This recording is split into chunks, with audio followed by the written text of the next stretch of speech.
our favorite city in China. Welcome to Shanghai.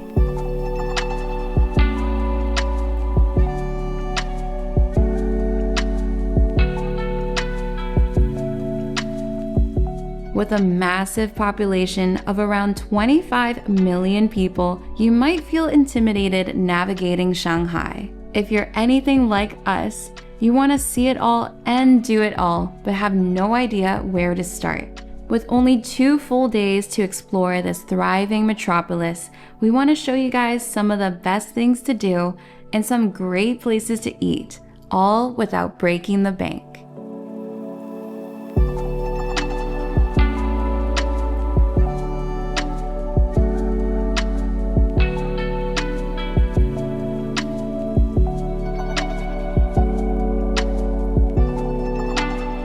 Good morning, it's our first day in Shanghai and we wanted to start off with a brisk morning watching the sunrise over the Bund. We actually came out here about 5:45 to 6 a.m. in the morning. Yeah, it's a little early, but it was so peaceful, it was so quiet. It was amazing seeing the sun pop over the Oriental Pearl as well as the Shanghai Tower. And being here at this waterfront reminds me so much of when I fell in love with the city when I came here 10 years ago with my family, and it's so nice to finally experience it with Jason. I actually came here too when I was a little bit younger, but I legit remember nothing except going up the Oriental Pearl, eating at the restaurant, and eating a lot of chicken nuggets because I was a little bit chubby back then.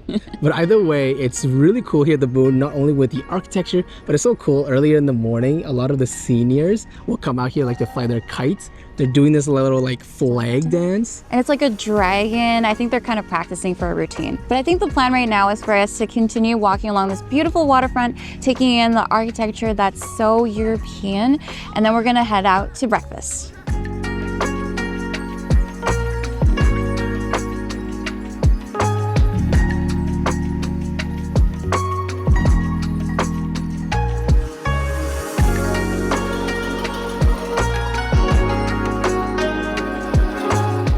By the way, guys, the road that we're walking on right now is called Nanjing Road, which is a pedestrian-only road. However, here in the early mornings, there's nothing really going on, no shops open. So we're definitely gonna come back later in the evening, most likely tomorrow. It does get pretty cool here. Everything gets lit up. There's so much shopping, and the best part of all, street food.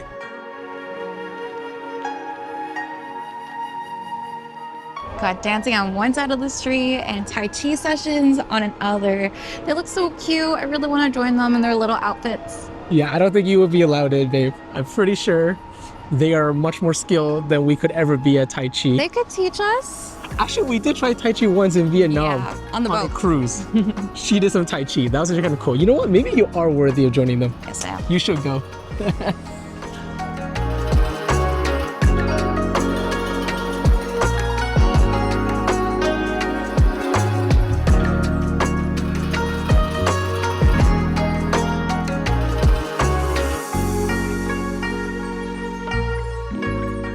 It tastes pretty good. You can actually taste the Earl Grey. Now, I don't know if they're actually using Earl Grey tea. I feel like they might just be using some sort of Earl Grey syrup. And this is the hot matcha, dirty matcha. There's coffee in here too.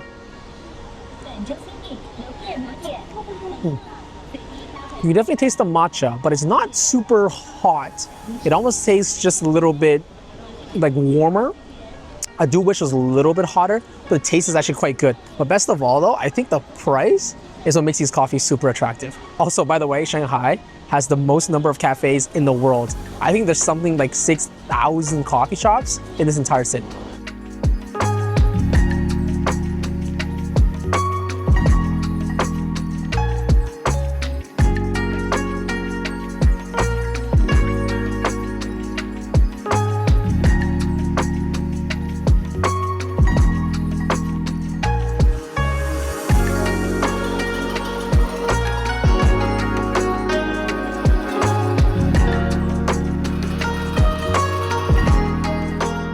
The breakfast item to have in Shanghai has got to be Jian Bing, which is basically this massive pancake filled with a bunch of stuff. It's nice and crispy. And look how huge this thing is. This is just one pancake and it was only 15 yuan. We found this restaurant right on Hankou Road, and it's actually got quite a nice setting. We thought it would just be like a little stand. We can actually sit down. There's a nice artwork in the back while we have our food. and I'm so famished. I have got to try this. It's crunchy and moist. There's some soybean in here that's really, really hitting the spot. The meat, the vegetables, all blend together with a bit of sweetness, some spice, and some saltiness.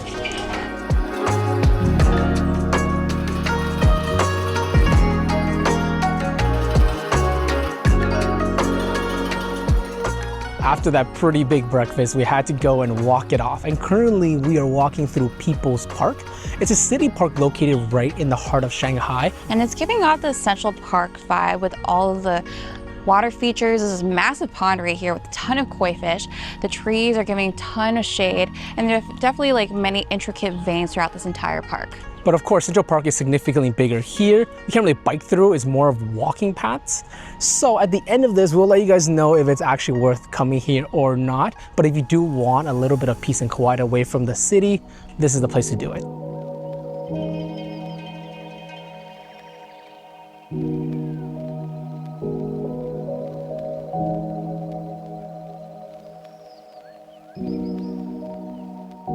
So what did you think of the park? I thought it was actually really pretty, and it feels a bit like a botanical garden where they show you like different species and the names, which is something that feeds my curiosity. To get over to the next spot, we're actually going to be taking the subway here in Shanghai. This is the first time we've ever doing it, and we should be able to use our Alipay directly to scan in for the metro. Hopefully it all works out.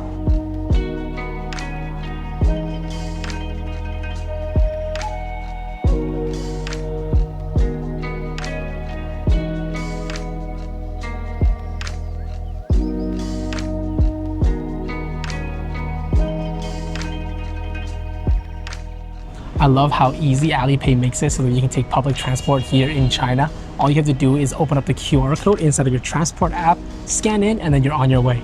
And we got to Xintiandi so efficiently. This neighborhood is very hip, and the architecture is a style of blend between Chinese and European, and I think it's coined Shikumen, right? Shikumen. I hope I'm pronouncing that right. I'm not entirely too sure. And there's so many like French bistros, Italian restaurants, bakeries, lounges, and luxurious boutiques. Yeah, this is a very luxurious area. It is absolutely beautiful to walk through, but of course the prices here are going to be more expensive.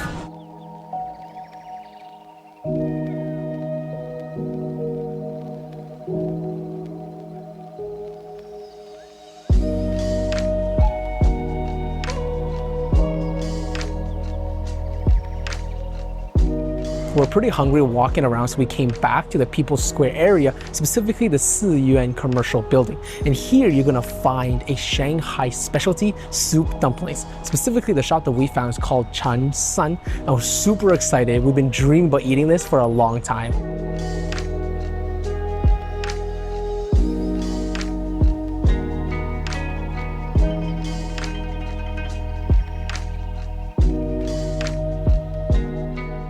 This right here is the iconic soup dumpling, or Xiao Long Bao, that you have to have when you're in China. And the reason why we call them soup dumplings is because there's actually a little bit of soup hidden inside this cute wonton. Now the way that you eat it allows you to drink the soup before finally eating the entire dumpling with some vinegar. We got 2 sets of soup dumplings, one with pork, one with a crab roe, and then we also wanted to spice it up a little bit, have some soup with some wontons that have crab meat inside of them. So first you take a little bite off the side, drink the soup, and then you can dip your dumpling in some vinegar. And in we go. It's like a flavor bomb in my mouth. That crab roe just explodes so nicely. There's so much nice saltiness, and there's a little bit of sweetness in this vinegar. It's not just straight vinegar. Now I really want to try the wontons. There's a full piece of shrimp in here, and around it there's all this delicious crab meat. And I say this is the biggest and most delicious wonton I've ever had. that really hit the spot. Now, the reason why we came back to this area to specifically have lunch is because our hotel is right next door and we're so tired. Waking up at 4:30, we definitely need a nap. Now, the hotel that we're staying at is called the G Hotel. It's nothing super fancy, but for the price and the location in proximity to the People's Square is fantastic.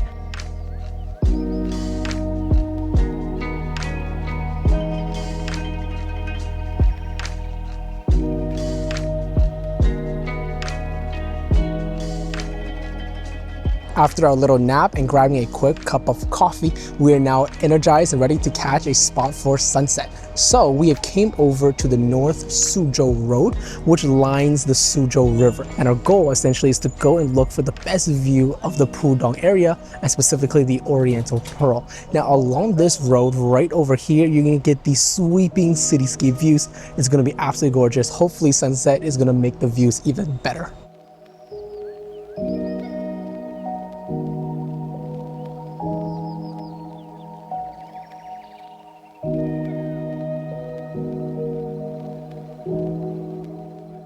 As you're walking along the road, there are 3 different bridges that you can go on in order to catch different viewpoints.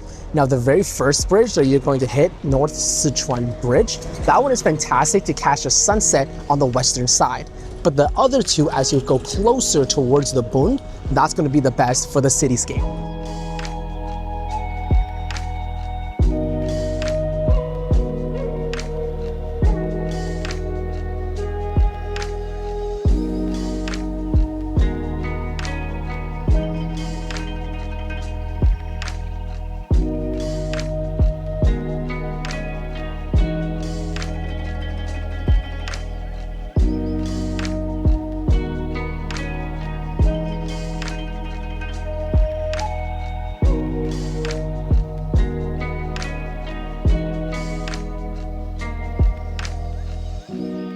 Right along Nanjing Road, there's a place called Hepingli Street Food. And in this area, there are so many different vendors serving various types of street food. Anything from these massive skewers, which we got yesterday, to hand-pulled noodles, a ton of different little dishes. We're gonna look around and see what we want to order.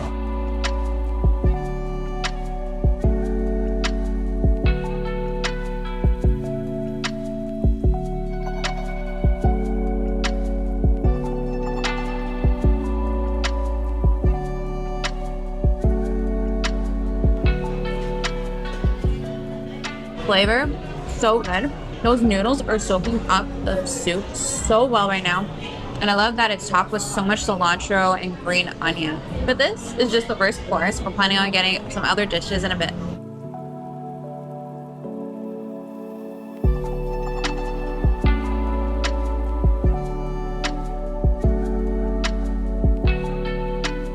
The beef noodles were really good, but unfortunately they had like the teeniest tiniest morsels of beef. So I'm really glad that Jason went to pick up a little bit more protein. We got some noodles, like some flat noodles, some veggies, and this is called tofuji, which is mouth-watering chicken.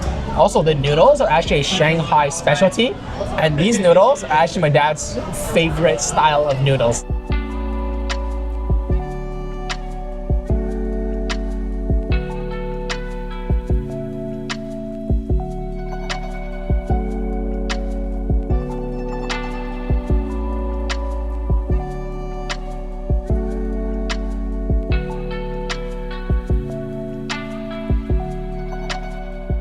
After that meal, I definitely was craving something sweet, but we wanted to be a little bit healthier. And there's a whole fruit stand over here making fresh pressed juices and smoothies. So we decided to go for one. And this is a pear and passion fruit fresh pressed juice. Refreshing. And they still have the passion fruit seeds inside. We're going to spend a little bit more time walking along Nanjing Road and taking in the night. But we are going to head to bed early as we do have some big plans tomorrow.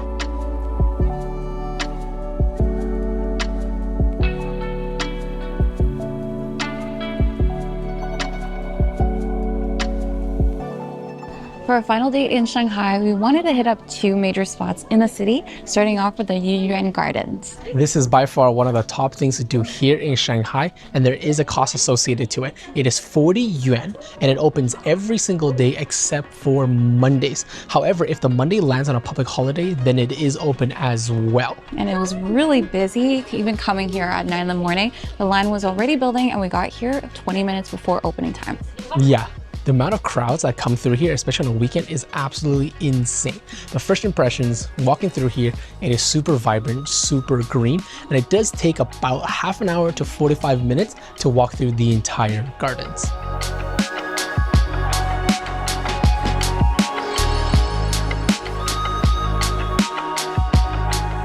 The Yu Yuan Garden was built in 1559 by the Pan family. It was completed in 1577 during the Ming Dynasty. And this garden reflects the style of Jian garden architecture. So you'll see a lot of elaborate pavilions, exquisite rockeries, and shimmering ponds.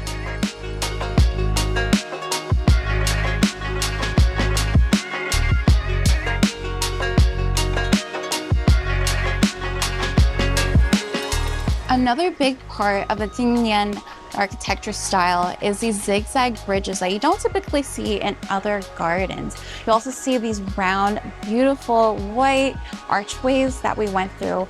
And I actually like the fact that it adds a little bit of texture and shapes to the gardens, not just rectangular and straight lines, but curves as well.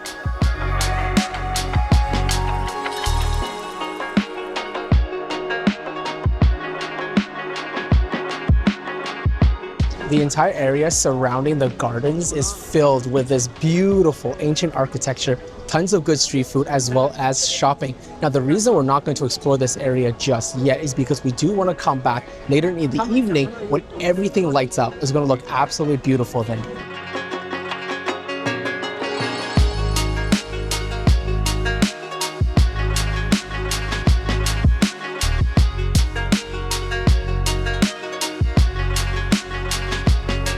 For the late afternoon, we came over to the Pudong Area, which is where all the skyscrapers are, the ones that we've been admiring for the past couple of days.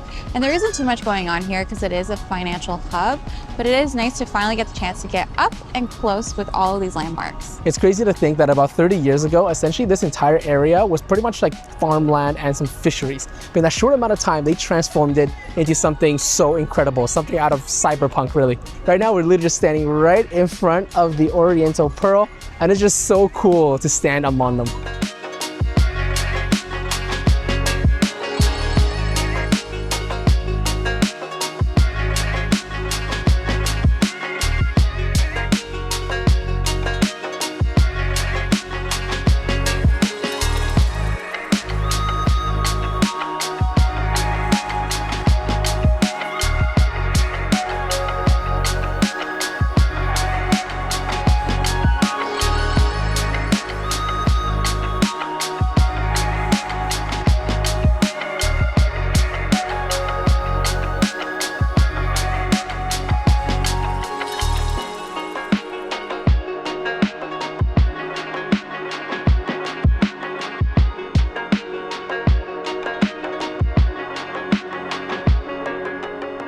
We have made it back to the Yu Yuan Garden area, and this place looks so beautiful at night.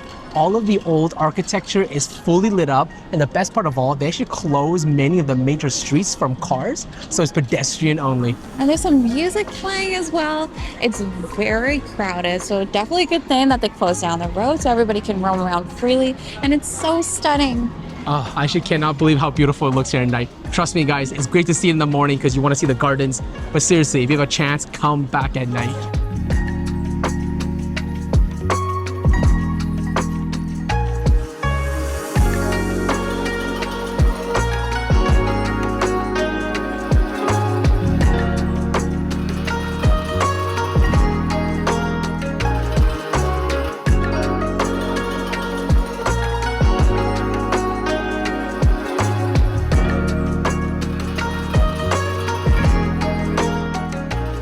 A soft-serve matcha ice cream on a black cone is the best way for us to end our time here in Shanghai. We'll catch you guys in the next video.